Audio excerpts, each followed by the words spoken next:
Muy buenas tardes, queridos alumnos, queridas alumnas, ¿cómo están? Dios les bendiga. Es un gusto para mí volver a saludarles en este día. Es una alegría inmensa poder compartir este tiempo con ustedes hoy. Bueno, vamos a tener en estos momentos el abordaje de dos cartas, la carta de Pablo a Filemón y la carta de Pablo a la iglesia de Colosas, ¿ok? De Colosas. Así que voy a compartir la pantalla y nos vamos a guiar primero por la carta a Filemón. Bueno, creo que ahí están viendo el tema de la carta. Bien, la carta a Filemón es una hermosa carta, una carta muy personal que tiene el apóstol Pablo, ¿verdad? Con este personaje llamado Filemón. La carta nos cuenta, hermanos, la historia de un personaje llamado Onésimo. Es un personaje que realmente la carta está centrada en tres personajes. El primer personaje tendría que ser Pablo, el segundo personaje tendría que ser Filemón y el tercer personaje tendría que ser Onésimo, que es como el esclavo, ¿verdad? Es una historia que nos cuenta de un esclavo que de alguna manera le ha hecho mal a su amo, es probable que le haya robado algo a su amo Filemón y que entonces lo coloque en esta situación de ser un fugitivo. Esta es una carta, la carta más chiquitita que tenemos nosotros del antiguo, perdón, de las cartas de Pablo, pero que evidentemente, no por ser muy pequeña, representa menos valor. Creemos que tiene un valor muy grande. Bien, ¿quién sería Onésimo, el objeto, diríamos, más bien el sujeto por el cual Pablo escribe una carta a un amigo suyo llamado Filemón? Bueno, lo primero que tenemos que entender que Onésimo es un esclavo que estaba al cargo de Onésimo, perdón, de Filemón. Filemón es un cristiano de la iglesia que evidentemente la esclavitud en aquel tiempo era normal, ¿no? Las personas más acaudaladas tenían sus sirvientes o sus esclavos y entendemos que Filemón era una de ellas. Resulta que Onésimo es muy probable que haya robado algo, no sabemos qué mal le hizo a Filemón, pero por lo que se deduce del versículo 18, puede ser que haya sido algo monetario, ¿verdad? Le haya robado o plata o alguna alhaja preciosa o un objeto de valor, lo que sea. Evidentemente, Filemón sabe, perdón, Onésimo sabe que no puede quedar ahí, que tiene que salir huyendo, porque si lo agarra su amo, seguramente no le iba a pasar nada bien, ¿no? No importa que fuera Filemón, no le iba a pasar nada bien. Así que bueno, huye de la casa, ¿no? Y entonces se convierte en un fugitivo. Por eso podemos decir que Onésimo, perdón, era probablemente un fugitivo y que había sido un ladrón por robar algo. Bueno, como fuera, no sabemos qué fue lo que hizo Onésimo contra Filemón. Lo que sabemos es que este, como esclavo fugitivo, termina llegando a Roma, probablemente pasar inadvertido entre los miles y miles de habitantes que tiene la capital del imperio, pero de alguna manera, ¿verdad? Llega a tener contacto a Pablo, con Pablo. ¿Por qué podría haber llegado a tener contacto con Pablo? Porque es muy probable que Onésimo haya vuelto a las andadas en Roma y lo tuviesen que encarcelar. Y es ahí en la cárcel donde eh, Onésimo tiene contacto con Pablo o Pablo con Onésimo. Se conocen en esos ámbitos de cárcel, ¿no es cierto?, donde Pablo está preso. Y finalmente, Pablo lo conduce a Cristo, le predica la buena nueva de salvación y Onésimo termina convirtiéndose a Cristo. Por eso el versículo 10 de Filemón nos cuenta o nos dice que Pablo le había agarrado tanto cariño a Filemón que él dice, te ruego por mi hijo Onésimo, a quien engendré en mis prisiones. ¿Verdad? Cuando Pablo estuvo en la cárcel, pues evidentemente es allí donde fue convertido a Cristo, Onésimo, y se convirtió en uno de los personajes más afectivos para Pablo, ¿verdad? Tan es así que lo llama su hijo. Solamente le dice hijo querido, hijo amado, hijo de la fe a Timoteo, que también es un personaje muy poderoso, pero perdón, Onésimo no se queda atrás. Onésimo toma también este papel de, de filial, diríamos, hijo a padre, padre a hijo, que va a representar evidentemente que Pablo saque cara por su hijo, ¿verdad? Y que Pablo se haya enterado de lo que hizo Onésimo.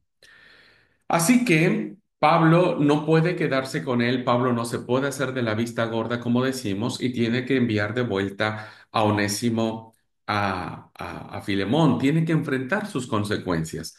Esto es algo hermoso de la carta, hermanos, porque Pablo sabe lo que Onésimo ha hecho, no ha hecho bien. Sabe que ahora en Cristo Onésimo es perdonado. Perfecto, hasta ahí está bien. Cristo ha perdonado su vida. Pero Pablo sabe que tiene que enfrentar las consecuencias de sus actos, como todos nosotros, ¿verdad?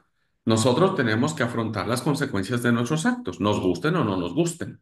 Si vos le hiciste algo mal a alguien, tienes que ir y buscarle la cara y ponerte a disposición y decirte, mira, discúlpame, te lastimé, te herí, te insulté, qué sé yo, mil y un cosas. ¿Por qué? Porque forma parte de nuestra experiencia de vida cristiana. Entonces, a Pablo no le quedó otra más que ser congruente con sus principios.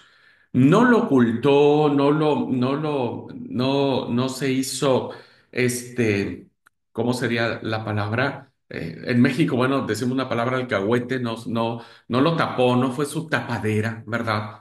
No dijo, ay, bueno, deja ahí, ya va a pasar y al rato se va a arreglar las cosas. No, eso es no ser congruentes con lo que Pablo predicaba. Así que Pablo, siendo congruentes de cómo era, dijo, vas a tener que ir. Y seguramente a Onésimo una cascada de agua fría, ¿no? Se le vino y dijo, ¿cómo voy a ir? No, para Pablo, mira, podemos quedar así, ya después veremos, después nos arreglamos y Pablo también pudo haber dicho, y bueno, está bien, y qué sé yo, después vemos, pero no puede ser, hermanos. No puede ser. Es probable que Onésimo le haya dicho a Pablo, Pablo, ¿cómo quieres que vaya yo ante Filemón? No tengo cara, me va a caer la cara de vergüenza por lo que le hice. Y Pablo dice, bueno, amigo mío, ¿qué quiere que te diga? Si uno quiere ser congruente con lo que uno predica, con lo que uno quiere ser como cristiano, pues tienes que enfrentar las consecuencias. Así que Pablo lo envía de nuevo a Onésimo y nadie mejor que Pablo sabía el riesgo que Onésimo corría. ¿Por qué, hermanos? Porque en la antigüedad una persona no era una persona, digamos, válgase la redundancia, ¿no? Era un objeto, era una herramienta, era una cosa. Un esclavo, ¿verdad? Dije, no sé si una persona, tal vez ahí fue mi confusión. Un esclavo no era persona. Ahí lo aclaro mejor. Un esclavo no era una persona, era un objeto. Era una herramienta de intercambio, era una herramienta viva, como dice la diapositiva, donde el amo tenía poder absoluto sobre sus esclavos. Los esclavos terminaban siendo parte de la propiedad de los amos. Y evidentemente el esclavo no tenía ni voz ni voto, hacía lo que el amo le placía. Entonces, un amo, hermanos, tenía muchas facultades sobre los esclavos y la ley lo amparaba, ¿eh? O sea, la ley estaba a favor del amo. Por lo tanto, lo que un amo podría hacer con un esclavo no le complicaba legalmente porque era su propiedad. Así que Pablo sabe lo que significa la ley romana y sabe lo que un amo puede ser capaz de hacerle a un esclavo, ¿verdad? Vamos a ver algunas cosas. ¿Qué podrían hacer los amos sobre sus esclavos? ¿Podrían apalearlos? ¿Podrían condenarlos a trabajos durísimos? Por ejemplo, haciéndolos trabajar encadenados en sus tierras, encadenados. o en una especie de prisión de trabajos forzados. Los amos podrían azotarlos con varas, palos o látigos. También podían marcarlos con hierro candente en la frente si eran ladrones y fugitivos, en este caso Onésimo. O hasta si consideraban que no tenían remedio, los podían mandar a crucificar. Vean entonces el poder que tenía el amo sobre los esclavos. En el Imperio Romano, cuando se escribe esta carta, esta cartita tan chiquita, había por lo menos o aproximadamente más de 60.000 esclavos, ¿verdad? Perdón, más de 60 millones de esclavos. Y siempre existía el peligro de que estos se rebelaran. Eran muchos, eran demasiados. Entonces, imagínense, los romanos siempre tenían ese miedo. Si estos esclavos se juntan, pueden sublevarse, pueden rebelarse. Por eso, cuando un esclavo quería armar alboroto, se eliminaban pronto los levantamientos, ¿no? Y con la represión, con los golpes o hasta con la muerte. Y como dijimos, si un esclavo huía, lo mejor que podría pasarle era que los amos los marcaran con un hierro candente en la frente con la letra F, que significaba fugitivos, ¿verdad? Fugitivos. Entonces, todo aquel que se escapaba y caía en manos de sus dueños, se le ponía con un hierro esa palabra en la frente que nadie se la podía quitar, pues donde quiera que se parara esa persona, todos sabrían que era un fugitivo. Lo peor, como dijimos, que podría sucederle a un esclavo era que lo crucificara, ¿verdad? Sin menor miramiento y dependiendo la gravedad con que se haya conducido el esclavo, bueno, podía ser asesinado. De la manera que los romanos asesinaban, que era la crucifixión. Este era el ambiente al cual Pablo sabe, Onésimo sabe y Filemón sabe. ¿Verdad? Los tres conocen perfectamente las relaciones legales que existían entre un amo y un esclavo. Pues fíjense lo interesante de esto, que aún sabiendo lo que Pablo podría hacerle a Onésimo, lo manda de vuelta con Filemón. Lo manda de vuelta y le dice, bueno, anda. A veces uno, para que la gente, tratamos de proteger a las personas para que no les vaya mal y, y por eso es que no, muchas veces no somos congruentes, ¿no es cierto?, con nuestros principios cristianos. Pero vean cómo Pablo, aun conociendo cómo se movía en este contexto la personalidad de estos amos con sus esclavos, pues lo manda de vuelta. Y lo único que tiene Pablo para evitar que le pueda pasar algo peor a Onésimo, ¿verdad? Es una carta donde Pablo de manera muy ingeniosa, muy sabia, muy estratégica, muy, no sé, la verdad que es una carta maravillosa, porque Pablo va a decirle a Filemón, mira Filemón, vos tenés autoridad de hacer con Onésimo lo que la ley te permite hacer, ¿verdad? Pero antes de que lo hagas, dice Pablo, necesitas escucharme primero. Por eso digo que Pablo fue muy sabio al enviar con Onésimo esta carta. Y entonces Onésimo le dijo, Pablo, pero ¿cómo voy a ir? Me va a ir mal. Tranquilo, tranquilo. Vamos a confiar en Cristo, vamos a confiar en el corazón de Filemón y lleva esta carta mía personalmente. Yo la he escrito de manera personal.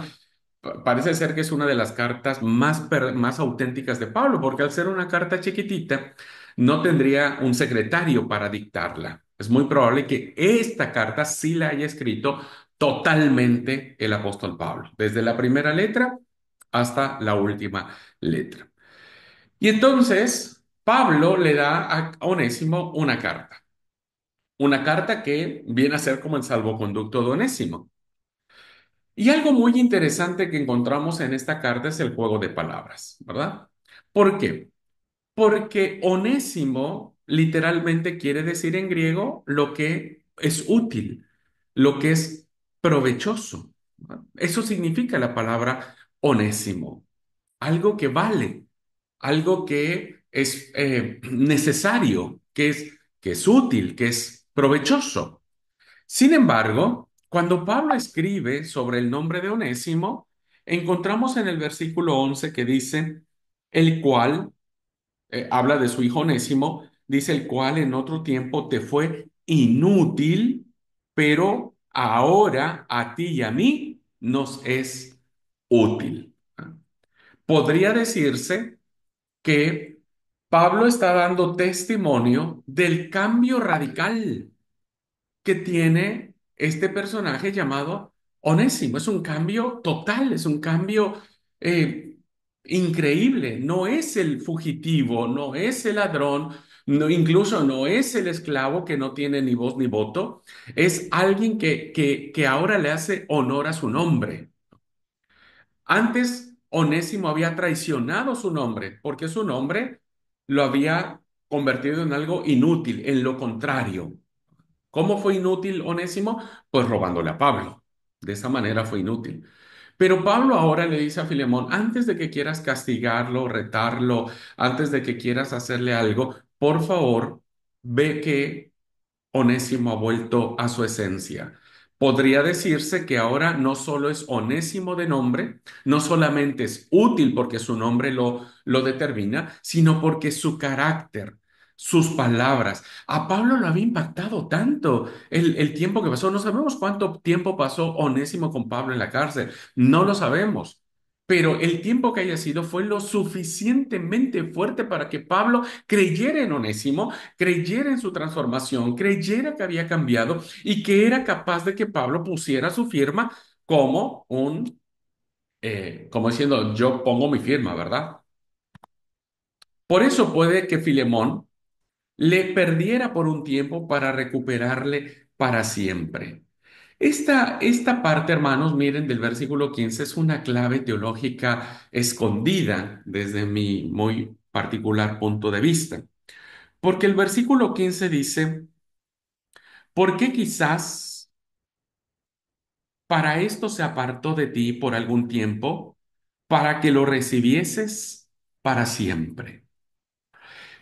Este es, de verdad, esta es una clave teológica y de interpretación muy fuerte, muy profunda. ¿Por qué? Porque esto es lo que a veces uno no entiende de los propósitos de Dios. Pablo le está diciendo a, a, a Filemón, no sabes si no fue todo propósito de Dios. Mira, ponete a pensar un poco, Filemón. Si Onésimo no hubiera cometido esa falta, no se hubiera atrevido a robarte cosas y a salir fugitivo, no me hubiera conocido a mí. Él seguiría siendo tu esclavo, seguiría siendo parte de tu servidumbre. Pero fíjate, Filemón, que esto sucedió para que entonces él me conociera y yo le presentara a Cristo y Onésimo aceptara a Cristo y Onésimo se transformara a Cristo para que ahora Onésimo lo recuperásemos para siempre. Ahora Onésimo deja de ser tu esclavo y tiene que convertirse en tu hermano, en nuestro hermano. Ese es el punto, ¿verdad?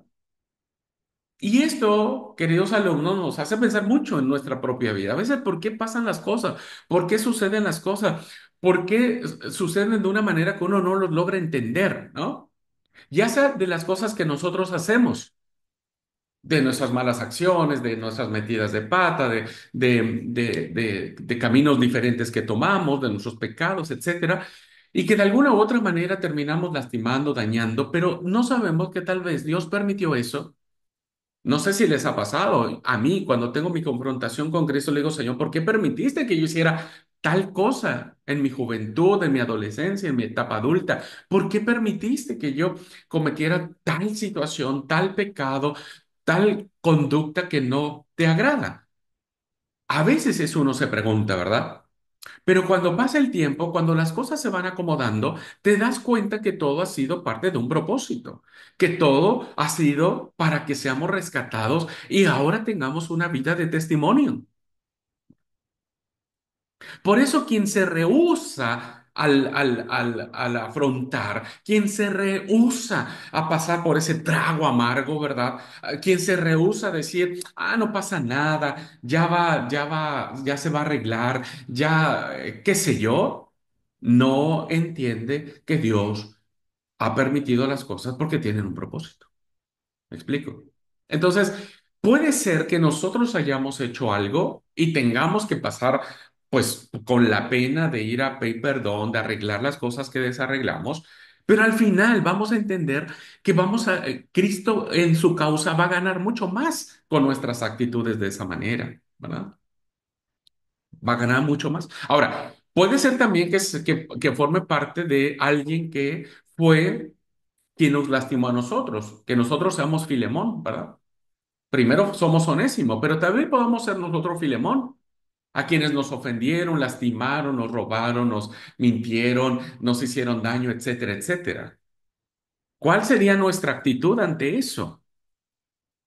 Y este es el gran desafío que hay ahora para Filemón. Ahora la pelota está en su cancha, ¿verdad? Ahora el balón está en su cancha. Porque ya Onésimo tuvo que tragarse la pena y la zozobra y todo para tener que ir a darle la cara a Filemón. Ese pobre cristiano ha de haber sufrido desde que salió de Roma hasta Éfeso, donde probablemente haya vivido Onésimo. Ha de haber ido con un dolor de estómago, ¿no? Cuando uno tiene dolor de estómago, cuando vas a tener que buscar a alguien para pedirle perdón y no saben cómo va a reaccionar, si te va a recibir bien, si te va a perdonar, te va a golpear, sí, qué sé yo.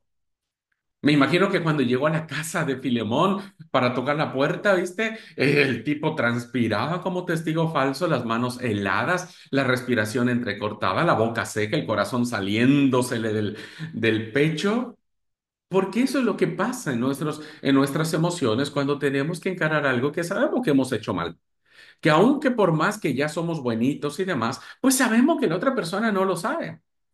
Entonces, de verdad es grandioso. No solo la actitud de Pablo de que no se hizo de la vista gorda, diríamos, no fue indolente ni tampoco inconsecuente con su forma de pensar. Lo manda a Onésimo. Le dice, bueno, arregla, hermano, pero tranquilo. No vas solo, vas con mi bendición, mi carta, etcétera. El valor de Onésimo para ir. Ahora la pelota está en la cancha de Filemón. ¿Cómo recibirle, verdad? Imagínate la escena. Llega Onésimo, toca la puerta, un esclavo va y le dice a su amo Filemón, Filemón, señor, ¿quién cree usted que está allá afuera? Y no sé. Y le buscan, ¿y quién es? Y mire, se va a resorprender. Es Onésimo. ¿Cómo que Onésimo? El tipo que me robó, ese. Imagínate el tipo saliendo de su casa, ¿no? Yendo hasta la puerta y no sé si quería golpearlo, insultarlo, castigarlo, apalearlo, qué sé yo. Mil y un cosas, ¿no? Que es muy normal cuando alguien te dice algo, o solamente escucharlo de manera fría, indiferente, con el rostro adusto, con la mirada penetrante, no sé, cualquiera que haya sido la actitud que tuvo Filemón al recibir a Onésimo. Bueno, me imagino que Onésimo antes de que Filemón dijera algo, digo, para, te mandan esta carta, Pablo te manda esta carta. Ahí paró en seco a Filemón, ¿verdad? Ahí dice, ¿cómo? Pablo, ¿vos conocés a Pablo? ¿Cuál Pablo? ¿El predicador, el apóstol? Sí, ese. Él te escribió una carta, me imagino la cara de sorpresa de Filemón. Sí, una carta para vos, por favor, léela y después hace conmigo lo que quieras. Esta escena, hermanos, es maravillosa. A mí siempre me deleito en pensar cómo podría haber sucedido el encuentro entre Onésimo y Filemón, porque Pablo no fue, ¿eh? Fue solito Onésimo. ¿Cuál era el desafío de Décimo? El versículo 16, Pablo le ordena a Filemón con amor, con paciencia, con todo, y le dice en el versículo 16, no ya como esclavo, sino como más que esclavo, como hermano amado. Mayormente para mí, pero cuanto más para ti, tanto en la carne como en el Señor. O sea, llega el momento en donde Filemón dice, ¿en serio? Pablo me está pidiendo que a este que me ha hecho mal, que me ha hecho quedar mal entre todos los amos de la comarca, porque imagínense, los amos se burlan entre ellos diciendo, ¿cómo permitiste que un esclavo te hiciera eso, chamigo? ¿No? Y que ahora que lo tiene en sus manos y que casi lo puede ahorcar, perdónenme la expresión, casi lo puede ahorcar a Onésimo, no lo puede hacer, sino que Pablo lo lleva a otro nivel. Hermanos, esto es la grandeza de la virtud cristiana. Ahora, Filemón está allí para demostrar si es cristiano o no. Si de verdad lo que él dice, lo que él va a los cultos a adorar a Jesús, que escucha las cartas de Pablo, ahí se va a demostrar si efectivamente este es un cristiano o simplemente es un hipócrita, ¿verdad? ¿Por qué? Porque ahora Onésimo es hijo de Pablo en la fe y Filemón debe recibirle como si recibiría el mismo Pablo. Esto es muy desafiante para la vida cristiana, ¿verdad? Pero es así, hermano. ¿Qué quiere que le diga? Si cuando uno va con una persona y no acepta el perdón y demás, es que no es cristiano, no sabe lo que es a Cristo, no ha conocido a Cristo. Perdóneme, pero puede ir muchas veces a la iglesia, puede ser un líder de la iglesia, puede ser lo que sea de la iglesia, pero no ha conocido a Cristo, porque el que conoce a Cristo perdona, porque el que conoce a Cristo recibe, no como a esclavo, sino como a hermano, y no solo como a hermano, o sea, fíjese, Pablo le da con todo a Filemón y no solo le dice, bueno, recíbelo como hermano, está bien. Filemón pudo haber dicho, está bueno, lo voy a recibir como hermano, listo, no te voy a azotar, no te voy a nada, no vas a ser esclavo mío, etcétera, etcétera, sino Pablo le dice como amado, tenés que amarlo. Ah, bueno, ahí sí ya. Ahí es otra cosa. Ahí estamos hablando en palabras mayores, en palabras mayores. Cuando una persona no es capaz de ir a enfrentar sus equivocaciones y corregir lo que ha hecho mal, no es un cristiano, no ha conocido a Cristo. Por más que lea la Biblia, por más que se la aprenda, por más que vaya todos los sábados a la iglesia, no ha conocido a Cristo, no sabe quién es Cristo, porque Cristo nos impulsa a ir, a restaurar, a reconciliarnos, a pedir perdón, a decir, che, fallé, discúlpame. Eso es lo que hace Cristo. Y si alguien no lo hace, es que no es cristiano, no conoce a Cristo. Y si alguien va y viene conmigo, Abraham, perdóname. No, no, mira, ¿sabe qué? No, no, no quiero hablar con vos, no quiero verte, olvídate, ¿sabe qué? Si nos vemos en la iglesia, ni nos saludamos, y si somos familia, peor. Entonces, quien tenga una actitud así, tampoco ha conocido a Cristo. No es un cristiano. Este es el mensaje más poderoso que encontramos en el Nuevo Testamento sobre las relaciones entre hermanos, diríamos, entre familias, entre cristianos. ¿Hasta dónde somos capaces de recibir al otro en amor y perdonarle? O sea, Filemón dice, es para un poco, Pablo, no te puedo creer. O sea, no solamente me lo mandas de vuelta y no me permitís que le haga nada, ¿no? No solamente me decís que ya no es un esclavo, ahora tengo que tratarlo como un hermano. Y lo peor de todo, me decís que lo tengo que amar. Y ustedes saben que el amor aquí es una palabra ágape, el amor sacrificial. No es el amor fraternal, no es el amor sexual, no es el amor romántico, es el amor ágape, el amor del sacrificio, el amor que una persona le dice a la otra, está bien, no te preocupes. Mira, sí, vos me lastimaste, me heriste, pero quédate tranquilo.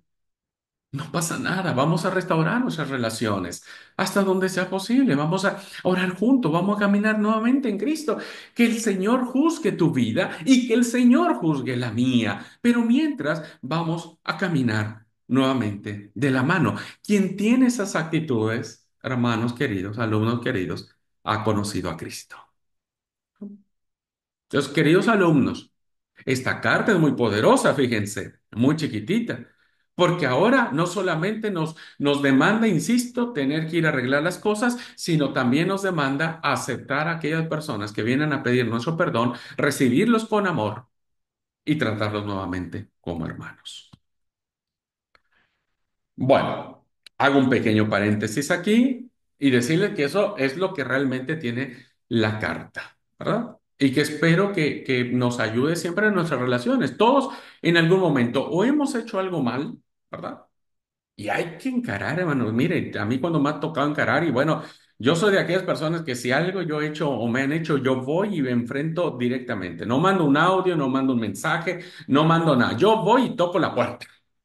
Una vez así sucedió, un hermano me ofendió y él sintió que yo lo ofendí. Y yo dije, no puede ser, yo nunca hice nada. Pues tan luego me enteré, agarré mi auto y fui a su negocio. Y cuando me vio se sorprendió como diciendo, ¿qué haces aquí? Y vengo a hablar con vos. No, no, deja, todo está bien. No, no, no está todo bien, discúlpame. Te vengo a aclarar las cosas, te vengo a decir cómo son y son así, sa, sa, sa. Él me dijo, no, espera, no, es que tengo mucho trabajo. No me importa, le digo. No me importa. Yo me espero aquí hasta que vos salgas de tu trabajo. Yo de aquí no me muevo sin resolver este problema con vos. Pero obvio que eso, uno cuando va en el trayecto, uno dice, híjole, y mejor no voy, mejor lo dejo otro día, y mejor, ay, después se arregle el asunto.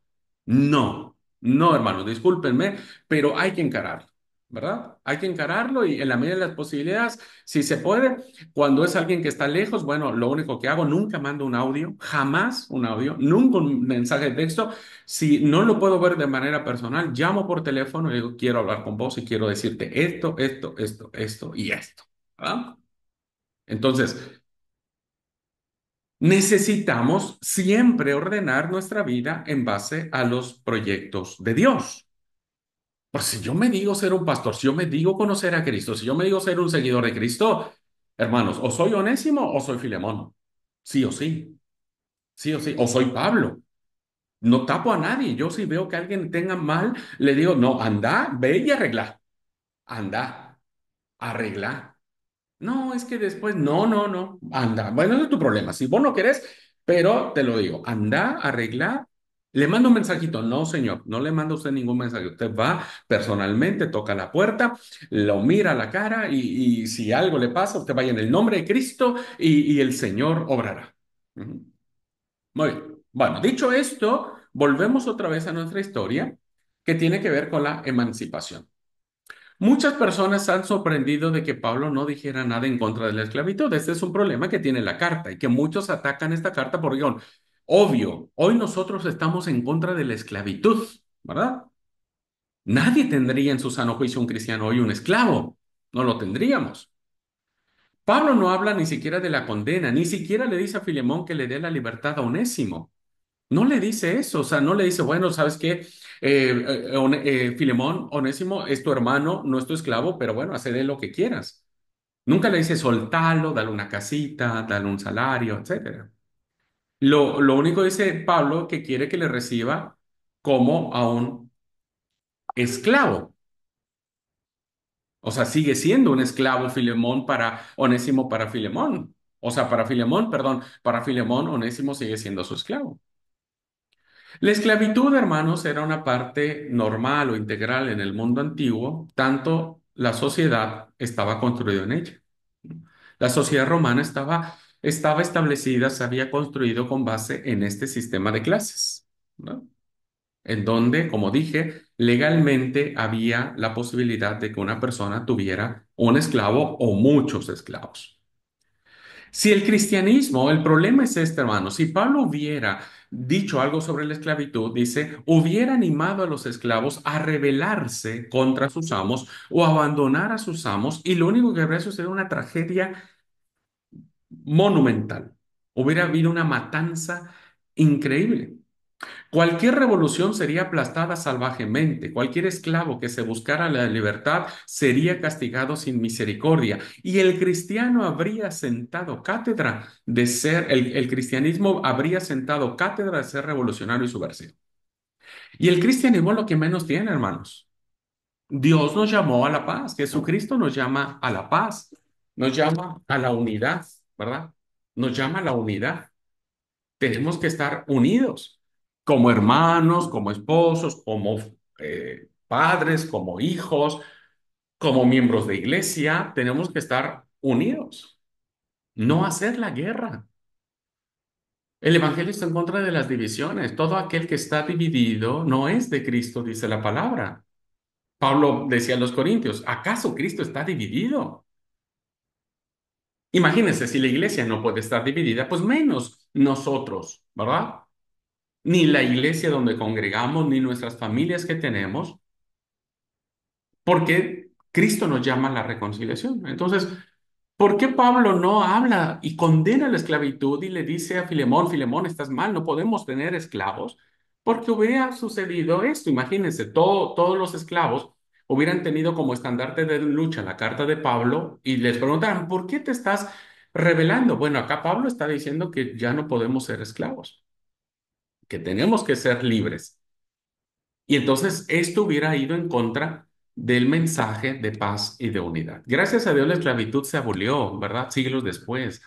Entiendo que después de mucho sufrimiento para muchas personas, principalmente para los de la clase negra o las personas de piel negra, y bueno, hoy sigue habiendo esclavitud en muchas partes del mundo, desgraciadamente, ¿no? Pero de manera universal, la esclavitud, principalmente el cristianismo, nosotros, evidentemente,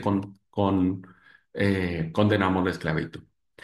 Así que lo que nos llama esta carta es que después de esta experiencia hay una nueva relación. Lo que hizo el cristianismo fue introducir una nueva relación entre hombre y hombre, una relación en las que se van a quitar todas las diferencias. Por eso digo, no podemos estar divididos, porque el que está dividido no está en Cristo, no está en Cristo, hermanos. Y Pablo lo decía, ¿no? En Corintios, los cristianos somos un cuerpo, donde no hay ni judíos ni gentiles, donde no hay siervos ni libres. Gálatas dijo Pablo, en Cristo no hay judíos ni griegos, ni esclavos ni libres, varones o mujeres. Colosenses dice Pablo, en Cristo no hay griegos ni judíos, circuncisión ni incircuncisión, bárbaros ni escitas, esclavos ni libres. O sea, somos uno y tenemos que buscar siempre la paz y la unidad. ¿Cómo comienza la desunidad del mundo? Con las guerras, con las muertes, hermano contra hermano, Caín y Abel, ¿verdad? Hermano contra hermano matándose. Y cuando alguien no detiene esa guerra, perduran muchos años las consecuencias de ese odio. Hoy fíjense, yo tuve la oportunidad de tener una materia en una maestría que cursé algunos años atrás, y el profesor nos hacía notar cómo hoy, después de muchos años del nazismo, ¿verdad? Hay en Alemania muchos hijos de hijos de hijos de hijos que estuvieron, ¿no es cierto?, en los campos de concentración, en todas estas barbaries que hizo el régimen nazista y siguen teniendo odio contra los alemanes, siguen teniendo odio contra los alemanes. Estos hijos que ahora siguen teniendo odio contra los alemanes, nunca vivieron nada, no fueron esclavos, no los llevaron a los campos de concentración, no les practicaron ninguna tortura, pero a sus antepasados sí. Fíjense cómo cuando no se sanan las heridas, cuando no se detienen la herida a tiempo, la hemorragia sigue a la tercera, cuarta, quinta, sexta generación. Y hay veces, ¿no es cierto?, que iglesias enteras siguen viviendo, ¿verdad?, del error que les hicieron a sus papás o a sus abuelos, el pastor fulano de Abraham hace miles de años, y siguen teniendo ese encono, esa bronca, ¿no? O las familias mismas, en donde ya ahora están los hijos, los nietos, los bisnietos, los tataranietos, y siguen teniendo odio, ¿no es cierto?, por lo que sucedió en los tiempos anteriores. Somos llamados a ser un solo cuerpo. Esto lo vemos en la carta a Filemón. Por eso el cristianismo no atacó la esclavitud en sus primeros tiempos. De haberlo hecho, habría, así como dijimos, habría sido terriblemente mal y una mala imagen del cristianismo que eso nosotros no practicamos, o al menos Cristo no lo hubiese aprobado. ¿Qué hizo el cristianismo? Hizo más que eso. Introducir una nueva relación en la que los grados humanos dejaron de importar. Las clases sociales en el reino de Dios no existen. Ahora la unidad, la paz, la concordia, la reconciliación son parte de los que somos llamados hijos de Dios, ¿verdad? Ahora somos llamados a ser parte de eso, una relación de iguales. Así que por eso Pablo no trata en esta carta a Filemón sobre la esclavitud, pero en sus siguientes cartas habla acerca de que en el reino, a los ojos del Señor, debemos ser uno solo, ¿verdad? Sin importar las credenciales, ni el sexo, ni la posición económica, ni la posición racial, ni nada por el estilo. Somos unos en Cristo Jesús, ¿verdad? Somos uno en Cristo. Y tenemos que luchar para que eso sea. Bueno, finalmente, hermanos, en esta carta quiero decirles que hay una leyenda, ¿verdad? una tradición, diríamos, que no está realmente constatada, no sabemos si fue real o no, no lo sabemos, pero la verdad que si fue, estaría lindo y creo que yo no la dudaría bajo ninguna circunstancia y también tampoco pensaría que estaba mal haberlo planteado así. Si nosotros pudiéramos avanzar 50 años después de que se escribe esta carta, más o menos en el año 100 antes, después de Cristo, surge en la historia de la iglesia un personaje llamado Ignacio de Antioquía, que era uno de los grandes mártires cristianos que cuando fue conducido a Roma para ser ejecutado en su viaje va escribiendo muchas cartas, algunas de ellas se han conservado. Estas cartas, Ignacio de Antioquía, ¿verdad?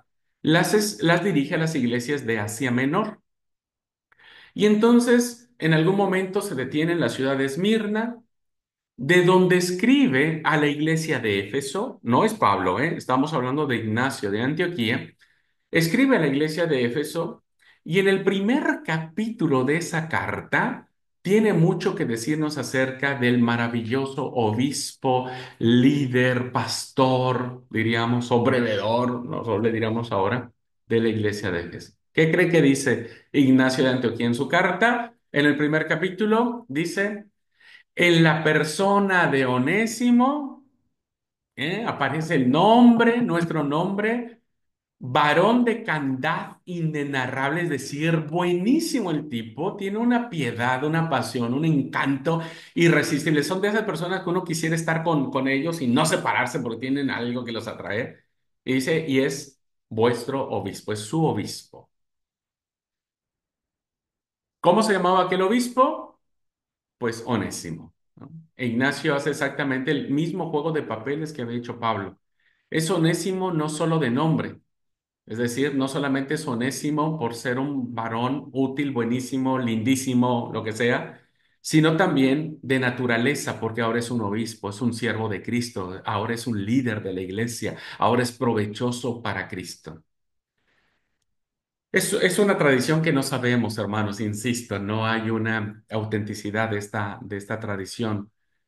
Pero la verdad que no estaría lejos de la realidad de que el esclavo fugitivo llegara a ser con el paso de los años el gran obispo de la iglesia en Éfeso.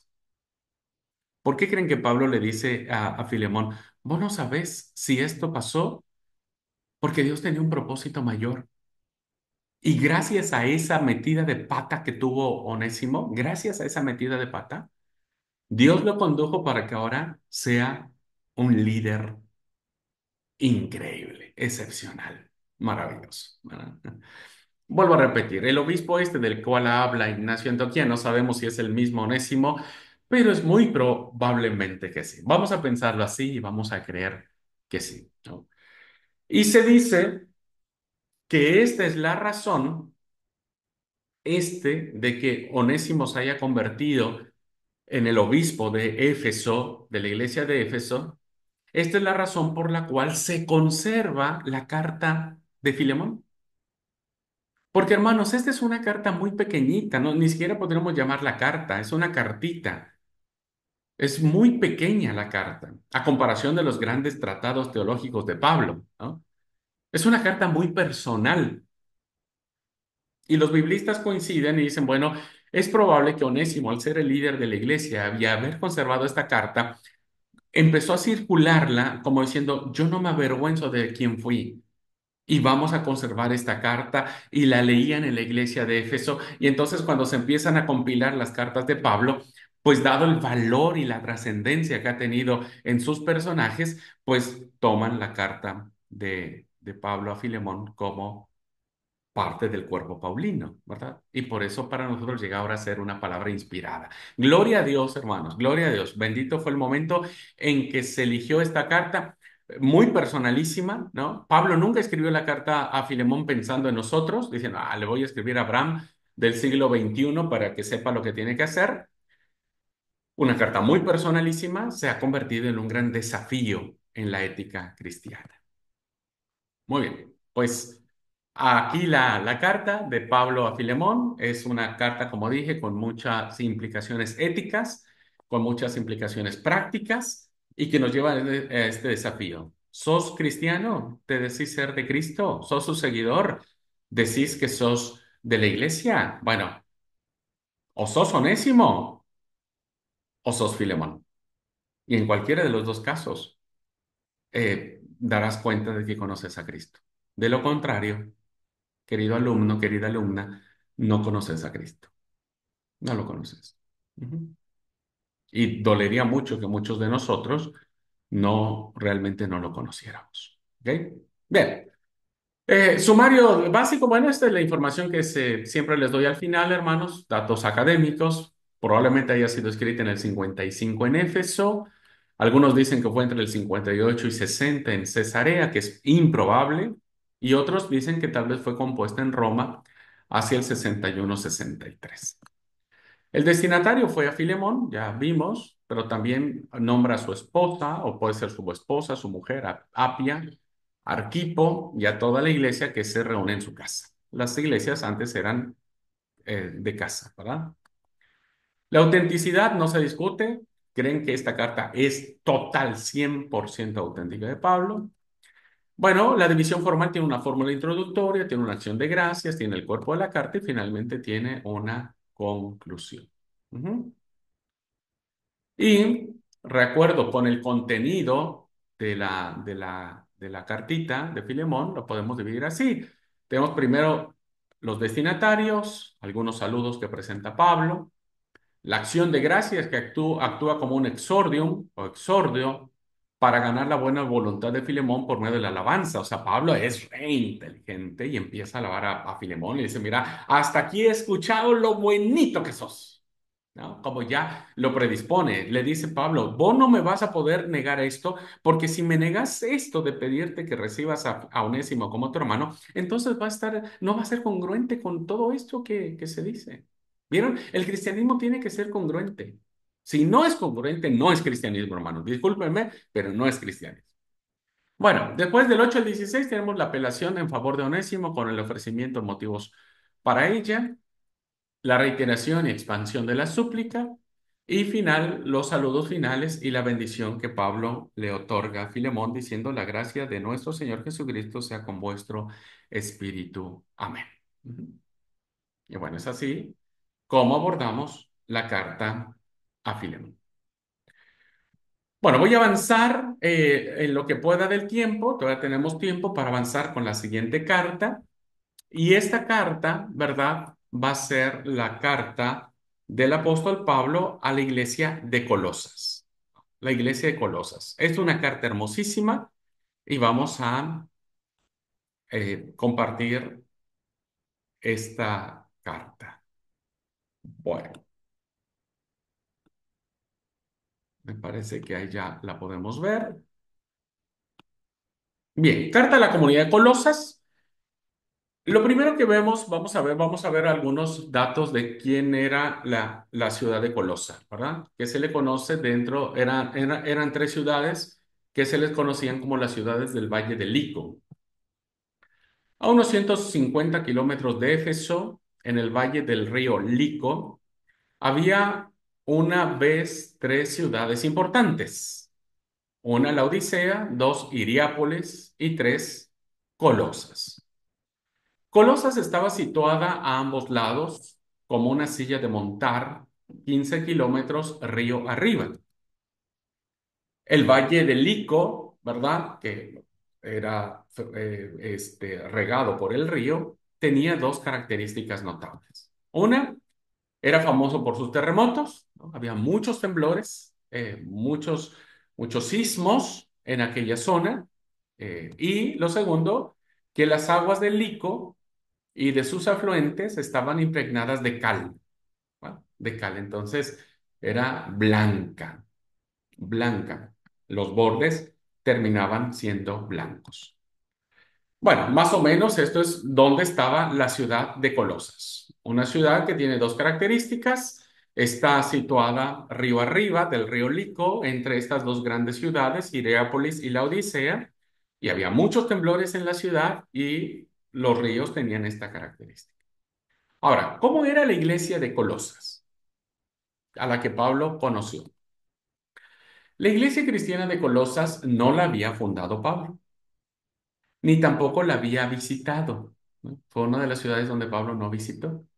Él incluye a los colosenses y laodicenses entre los que nunca lo han visto de manera personal.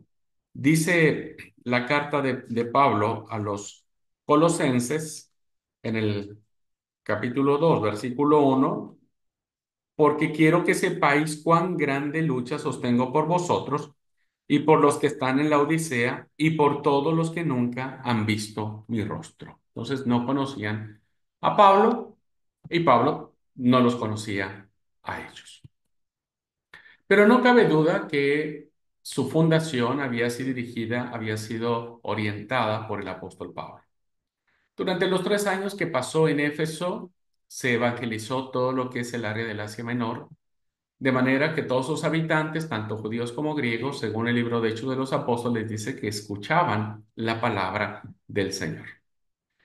Colosas entonces, ¿verdad? Cuando Pablo estaba en Éfeso, Colosas estaba más o menos a unos 150 kilómetros de la ciudad de Éfeso. Y sin duda fue en esa campaña de expansión cuando en estas cosas, ¿no? De que Pablo predica en la iglesia de Éfeso y muchos hermanos van, vienen, llegan y fundan la iglesia en Colosas, es probable que la iglesia de Colosas se haya fundado por el ejercicio de esta iglesia, por esta campaña evangelística, vamos a llamarla así. No sabemos quién fue su fundador de la iglesia, pero bien pudo haber sido Epafras, al que Pablo lo describe como consiervo amado y fiel ministro del Señor en la iglesia de Colosas, y al que más adelante también va a relacionar con la iglesia de Hierápolis y de la Odisea en los capítulos 7, 1, 7, que dice: como lo habéis aprendido de Epafras, nuestro consiervo amado, que es un fiel ministro de Cristo con nosotros. El hecho de que Pablo haya nombrado a Epafras y le dé estos adjetivos calificativos sorprendentes de liderazgo, pudo haber sido Epafras el fundador, ¿no? El iniciador de la obra en Colosas. En el 4:12 dice: os saluda Epafras, el cual es uno de vosotros, siervo de Cristo, es uno de vosotros, siervo de Cristo. Bueno, si Epafras no fue el fundador de la iglesia cristiana, pensemos que no pudo haber sido Epafras y que el que Pablo lo haya nombrado haya sido por cortesía ministerial, pues no, fue sin duda el ministro que estaba a cargo de allí, o sea, que tenía el papel importante, por eso es nombrado. Pero en esencia no tenemos a ciencia cierta quién fue el que fundó la iglesia de Colosas. Pero por estos datos que ya les dije, es probable que la iglesia se haya fundado por la campaña evangelística que Pablo inicia desde Éfeso y que pudo haber sido Epafras, el fundador de la iglesia en Éfeso, o si no fue él, sí fue un líder muy importante de la iglesia en Colosas. ¿Cómo era la iglesia en Colosas, hermanos? Era una iglesia sumamente gentil. Está claro que la iglesia de Colosas era gentil en su mayoría. Había comunidades de fe en donde había iglesias mezcladas, que había judíos y gentiles, ¿no? En este caso, eran solamente, en su mayoría, compuesto por helénicos, por personas que venían de trasfondo griego. Nosotros lo vemos claramente identificado en el capítulo 1, versículo 21, que dice: y vosotros también, que en otro tiempo eras extraños y enemigos en vuestra mente. Esta frase de extraños y hostiles de mente, Pablo la usaba muchas veces para referirse a las personas que estaban fuera de las promesas del pacto de Dios a Israel. Por eso los llama extraños, afuera. Entonces no nacieron con la promesa de Dios le dio a Israel. Entonces con esto podríamos deducir que la mayoría de los hermanos eran gentiles. Cuando nosotros leemos en el 1:27, a quienes Dios quiso dar a conocer las riquezas de la gloria de este misterio entre los gentiles, que es en Cristo en vosotros la esperanza de gloria, pues dice que habla de dar a conocer el misterio de Cristo entre los gentiles, refiriéndose claramente a los hermanos de Colosas. Y una evidencia más de que la iglesia estaba compuesta por personajes que traían un trasfondo griego, un trasfondo helénico, nos lo da el capítulo 3 versículos del 5 al 7, donde da una lista de sus pecados que llevaban a cabo antes de hacerse cristianos y que son prácticamente características de pecados paganos. Por eso vemos en el capítulo 3 del 5 al 7 que dice: haced morir, pues, lo terrenal en vosotros, fornicación, impureza, pasiones desordenadas, malos deseos y avaricia, que es idolatría, de los cuales viene la ira de Dios sobre los hijos de desobediencia, en los cuales vosotros también anduvisteis en otro tiempo como vivíais con ellas, es decir, eran hermanos y hermanas que traían de todo, ¿verdad? Eran idólatras principalmente, dice, impuros, eh, mantenían relaciones sexuales, orgías, hacían de todo. Ya saben, ya les expliqué qué es lo que consideraban los griegos sobre el cuerpo. Entonces, estos hermanos venían. Por lo tanto, podemos concluir con seguridad que la membresía de la iglesia colosense estaba formada por su mayoría como una iglesia gentil. ¿Cuál era la amenaza principal que tenía la iglesia de Colosas? Debe haber sido cuando Epafras le trajo noticias a Pablo, que estaba preso en Roma, de las situaciones que se estaban desarrollando en la iglesia de Colosas, es decir, de doctrinas extrañas que se estaban introduciendo en esta iglesia.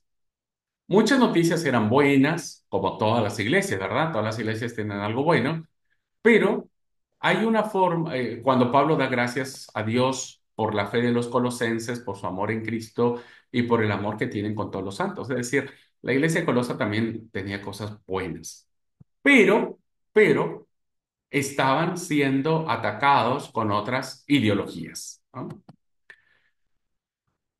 Bueno, primero Pablo habla de las cosas positivas, dice, bueno, él se goza del fruto cristiano que están produciendo, hay alegría por parte de Pablo porque la iglesia de Colosas está trabajando y se está multiplicando. Epafras le ha traído a Pablo noticias del amor que hay en el espíritu, en su fraternidad, en su relación como hermanos. Se alegra de saber que se mantienen en orden y están firmes en la fe, es decir, es una iglesia que, aunque están siendo amenazadas por doctrinas extrañas, se mantienen firmes en la fe. Así que vemos aquí un resumen de cómo la iglesia de Colosas es una iglesia que está trabajando, ¿verdad? Que ha recibido con gusto, pero que se enfrenta con estas situaciones que por eso Pablo les escribe para que las pudieran corregir. ¿Cuáles son estas amenazas? Vamos a verlas de manera muy general, ¿verdad? Pero para que ustedes vean. ¿Cuáles eran estas amenazas que se convertían en herejías? Por eso las llamamos las herejías colosenses. La primera, ¿qué estaba pasando en la iglesia? Que estaba claro que una herejía que se estaba infiltrando es que muchos hermanos estaban enseñando que Cristo no es suficiente en la salvación y que Cristo no es soberano en la salvación. Por eso vemos claramente en el 1:15 donde dice, hablando de Cristo, dice, Él es imagen del Dios invisible, el primogénito de toda creación. Dios, Jesús es soberano, Jesús es Dios, Jesús es Rey. Pero muchos hermanos en la iglesia de Colosenses estaban dudando de eso, ¿verdad? Y estaban convirtiendo a Jesús como en un segundo Dios. Otra es que Pablo se esfuerza en subrayar el papel de Cristo en la creación porque no creían en qué momento Cristo había tenido parte en la fundación del mundo.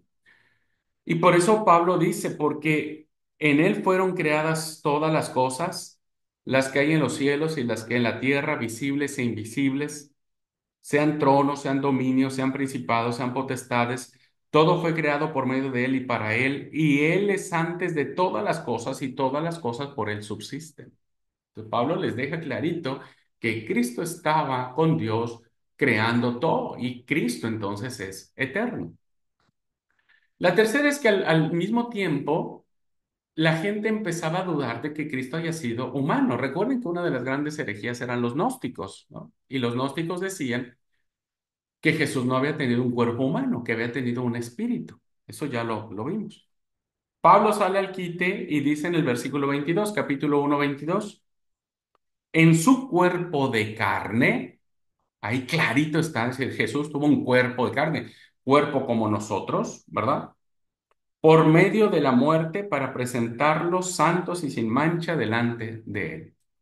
Y lo vuelve a reafirmar en el capítulo 2 versículo 9 dice, porque en él habita corporalmente toda la plenitud de la deidad. En su cuerpo humano, Jesús fue Dios. Pero muchos empezaban a dudar de que si era Dios, cuál había sido su papel en la creación, dónde estaba él, si él era eterno o no. Y también el hecho de decir, Jesús no tuvo un cuerpo humano. Esas eran las enseñanzas que se empezaban a gestar en la iglesia de Colosas y que Pablo las ataca firmemente, ¿verdad? Diciendo que Jesús es suficiente, dice que Cristo estaba en la creación y que Él es antes de todas las cosas y que además Él tuvo un cuerpo, ¿verdad? Un cuerpo de carne. Otras herejías eran que parece que había un elemento de astrología en estas herejías. En el capítulo 2 versículo 8 Pablo dice, mirad que nadie os engañe por medio de filosofías o huecas sutilezas, según las tradiciones de los hombres, conforme a los rudimentos del mundo y no según Cristo.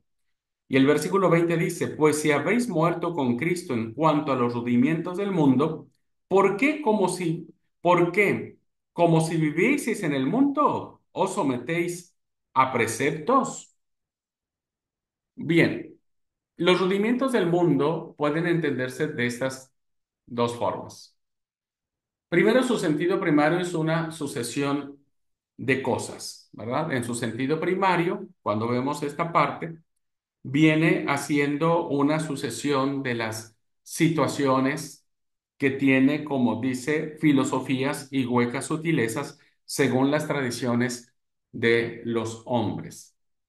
Esta palabra, sotegia, puede querer decir los espíritus elementales del mundo o los rudimientos del mundo, como dice la versión Reina Valera.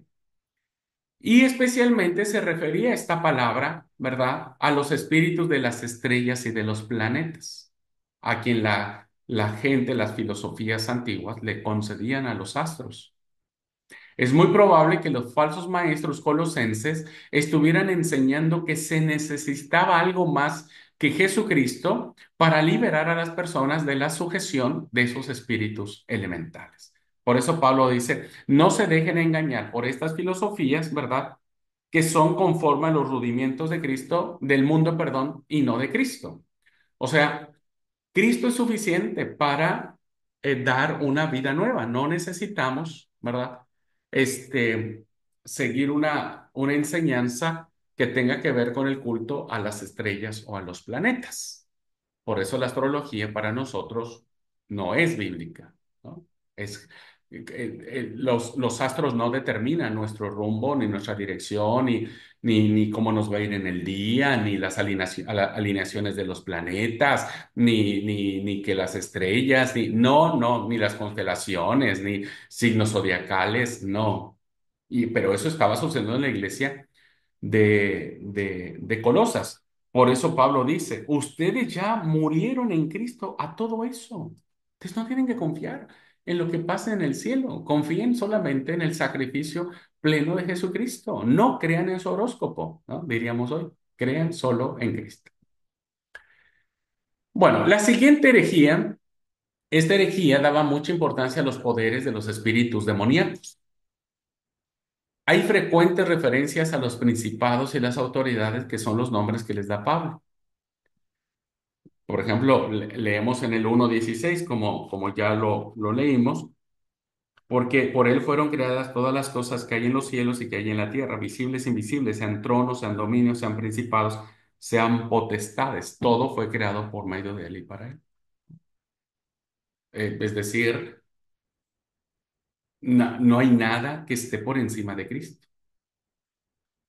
En el capítulo 2 versículo 10 dice, y vosotros estáis completos en él, que es la cabeza de todo principado y potestad. Todo está, incluso los espíritus demoníacos, están sometidos al señorío de Cristo, a la autoridad de Cristo. El versículo 15 dice, despojando a los principados y a las potestades, los exhibió públicamente, triunfando sobre ellos en la cruz del Calvario. ¿Por qué? Porque en el mundo antiguo, principalmente la filosofía griega, pero ya más antiguamente, creían implícitamente en los poderes demoníacos, ¿no? En estas fuerzas oscuras, en estos demonios y demás, y le concedían mucha importancia. Es como hoy muchas religiones ponen a la par a Cristo y al diablo peleando entre ellos, ¿no? Y esto no puede ser, no es bíblico. Porque el hecho de que Cristo esté peleando con el diablo quiere decir que el diablo tiene la misma fuerza de Cristo, por eso Cristo tiene que pelear con él, pues si no, no lo puede vencer. Es decir, tienen que estar a la misma altura para que se enfrasque esta pelea. Y evidentemente, Satanás o el diablo no tienen ni nada que acercarse a lo que Cristo es, ¿no? Entonces, no hay una pelea como tal. Pero esto era lo que se creía en el mundo antiguo.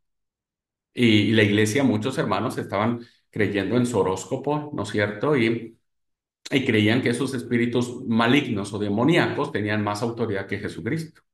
Y entonces Pablo dice, quédense tranquilos, que esos no tuvieron ni siquiera la oportunidad de pestañear cuando ya habían sido derrotados en la cruz del Calvario por Cristo. O sea, no hay forma, hermanos, no hay manera de poner a pelear a Cristo con los demonios, no hay manera, no hay forma.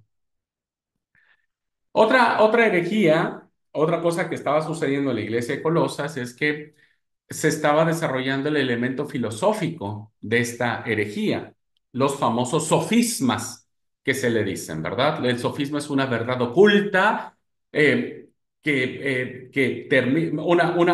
una mentira, verdad oculta en una verdad. Eso es un sofisma, ¿verdad? Una mentira oculta en una verdad. Entonces, puede ser una doctrina muy bonita, muy inocente, pero en el fondo trae algo malo, ¿verdad? En el fondo trae algo malo. Y eso es lo que se estaba desarrollando en la iglesia de Éfeso, de Colosas. Por eso Pablo le dice a la iglesia, no se dejen engañar por falsas filosofías ni por huecas palabrerías, ¿no? Huecas sutilezas, o sea, esa sutileza, vieron que cuando alguien quiere decirnos algo malo, pero no lo va a plantear como algo malo, lo va a decir algo bonito, lindo, y ahí después viene el sablazo. Bueno, de eso trataba. Otra que teníamos, hermanos, había una tendencia en esta herejía, ¿verdad? De combinar las cosas, de hacer una mezcolanza, una mistura, en observar ciertos días, ciertos rituales como festividades, lunas nuevas y sábados. O sea, les daban a estas festividades un toque místico, un toque mágico, ¿verdad? Un toque de misterio, un toque de, ¿no? De algo que el sábado evidentemente no es, para empezar. Por eso el versículo 16 del capítulo 2 dice, por tanto, nadie os juzgue en comida o bebida en cuanto a días de fiesta, luna nueva o días de reposo. O sea, no le permitan a estas ideas, a estas filosofías, darle un sentido a esto que no es. O sea, cada cosa se desarrolla en su momento y evidentemente pues el sábado era una observancia que tenían los cristianos del primer siglo y que estaban como haciendo esta mezcolanza, esta mistura, ¿verdad? Entonces una mentira estaba escondida en una verdad. Entonces terminaban siendo como adoradores del sábado, pero desde otra perspectiva. Entonces Pablo dice, no, que nadie los juzgue por comidas, bebidas o días de reposo cuando estos son parte no de los rudimientos del mundo, sino más bien de la fe en Jesús, ¿no? De la fe en Jesús, ¿ok? El sábado no está siendo abolido aquí. Y una más es que está claro que había un elemento ascético en esta herejía colosense, en esto que se estaba metiendo la iglesia. Y es que había hermanos que establecían leyes acerca de qué habría que comer y qué habría que beber, qué habría que comer y qué habría de beber, por eso que nadie los juzgue en comida o bebida. Porque había hermanos que decían, no, eso no puede comer porque es pecado, porque eso no puedes beber tampoco porque es esto. Entonces, era así como una ley, ¿verdad? Que alguien quería hacer diciendo, mira, ¿quieres ser salvo? Tenías que dejar de comer tales cosas o beber tales cosas, ¿no? El lema de estos falsos maestros, diríamos, que se introdujeron en la iglesia de Colosas, su lema era no uses, no comas, no toques. ¿No? O sea, no, no, no, nada, no. Y eso provocó que muchas veces el evangelio, hasta hoy nuestros días, ¿no? Digan, no esto, no la alegría, no el gozo, no la satisfacción, no eso porque es pecado, porque no es de Dios. Debemos analizar un poco si no viene de la herejía colosense. Dice el 21, dice, hay personas que dicen como no manejes, no gustes ni toques. Era así como estas leyes que rompían la libertad y el gozo de la salvación. Una más, por otra parte, esta herejía tenía por lo menos una parte de antinomismo. ¿Qué es esto? Pues que tendía a ser que las personas descuidaran la castidad en contra de la ley, el antinomismo, es ir en contra de la ley, en contra de lo que las leyes dicen. Y entonces muchos hermanos nuestros de Colosas descuidaron la castidad que debe tener el cristiano y empezaron a tomar a la ligera los pecados del cuerpo. Entonces, como leímos de lo que dijo Pablo, ustedes antes hacían esto, ¿verdad? Hacían fornicación, tenían relaciones sexuales donde sea, con quien sea, con hombre, con mujer, con uno, con dos, con cuatro.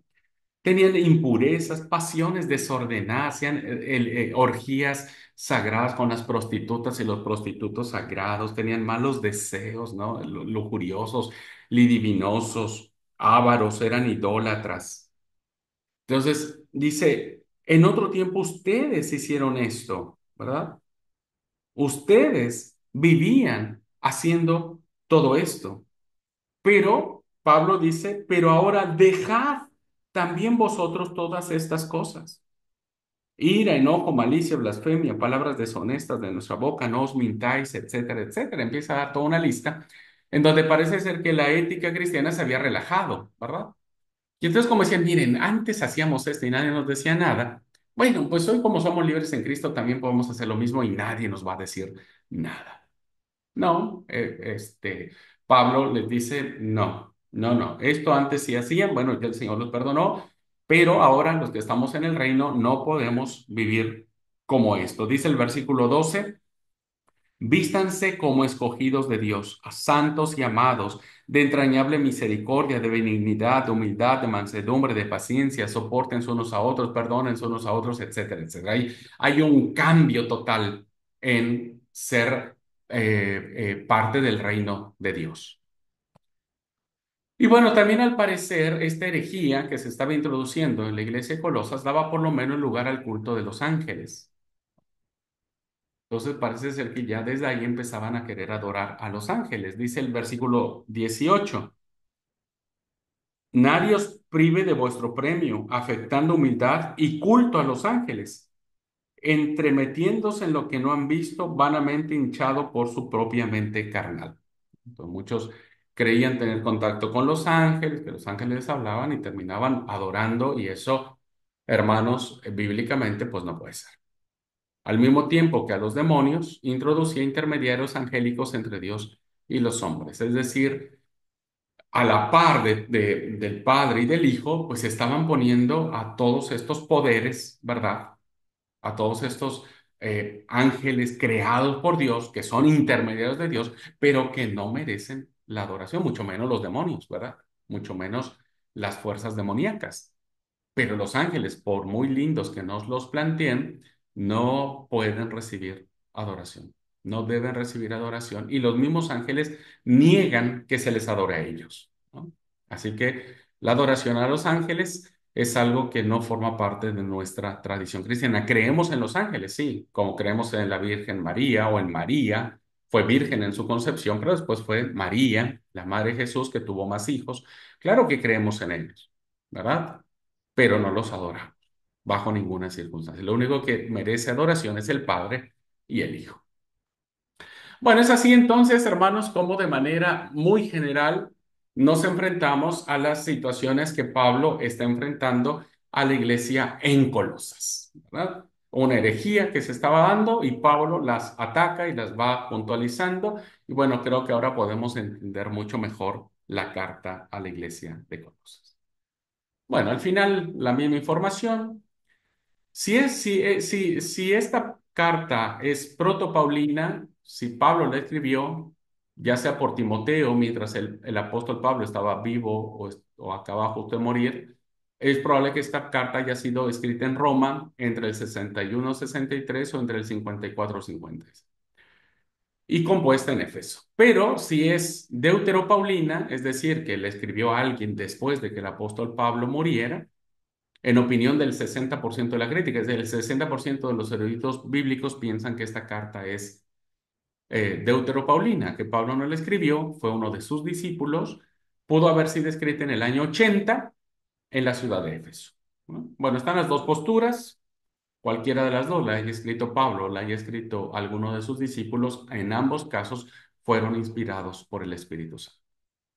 Bueno, los destinatarios fueron los cristianos de Colosa, en el valle del río Lico, en Frigia, en la provincia de Asia. No fue evangelizada por Pablo, tal vez por Epafras, quien había informado a Pablo los problemas de estas herejías que acabamos de analizar, que se estaban introduciendo en la iglesia de Colosas.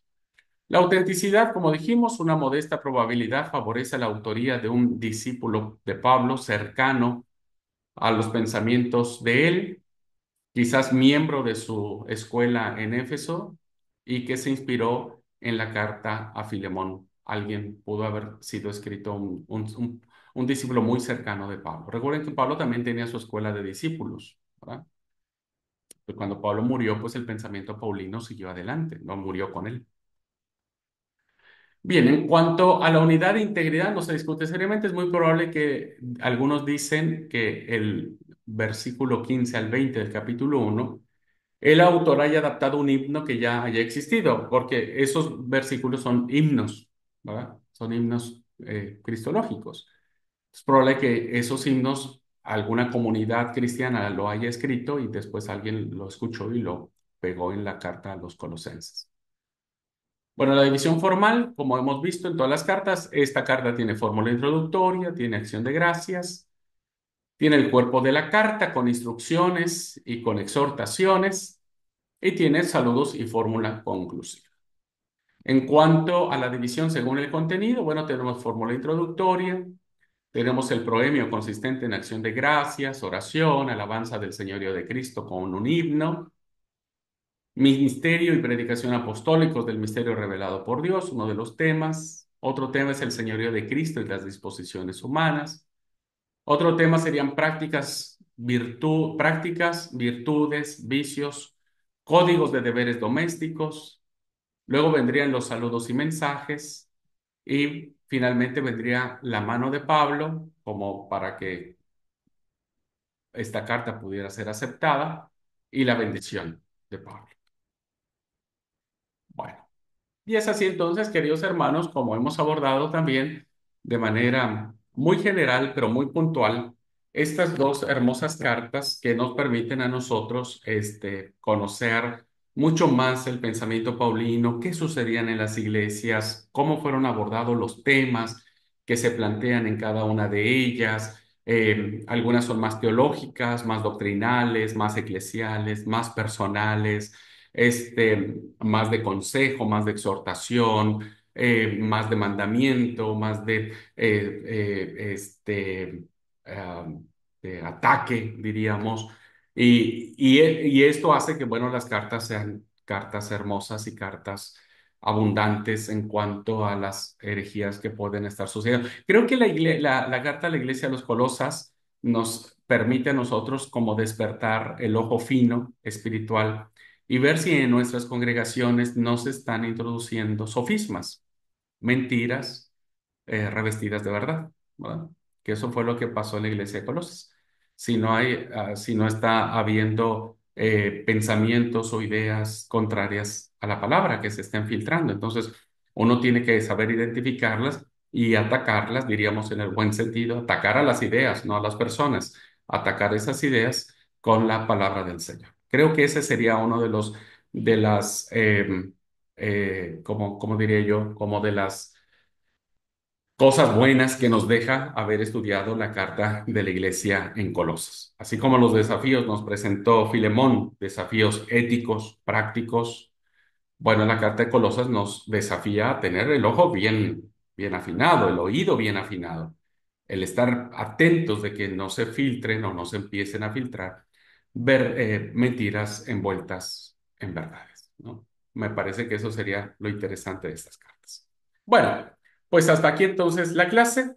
Quisiera preguntarle a mi suegra si tuviera alguna pregunta, nos está acompañando en la clase presencial, si tuviera alguna pregunta o duda. Muy interesante. La verdad no me, así me pusiste a pensar.